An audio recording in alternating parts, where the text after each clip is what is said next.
పుట్టపర్తిలో అత్యాధునిక air craft integration and flight testing centre ఏర్పాటుపై కేంద్ర ప్రభుత్వం కీలక ముందడుగు వేసింది.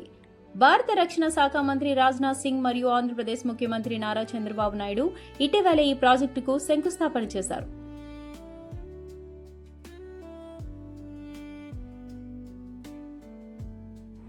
ఈ కేంద్రం భారతదేశ అభివృద్ధి చేస్తున్న 5వ తరం యుద్ధ విమానం AMCI ప్రాజెక్టుకు కీలకంగా ఉపయోగపడనుంది. పుట్టపర్తిలో ఏర్పాటు చేసి ఈ ఫెసిలిటీ ద్వారా యుద్ధ విమానాల ఇంటిగ్రేషన్స్, ఫ్లైట్ టెస్టింగ్ మరియు అధునాతన రక్షణ సాంకేతిక అభివృద్ధి జరగనుంది.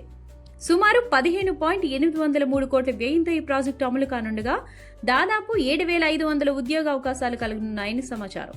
పుట్టపర్తి సమీపంలో 600 ఎకరాల భూమిని ఈ ప్రాజెక్టుకు కేటాయించినట్లు నివేదికలు చెబుతున్నాయి.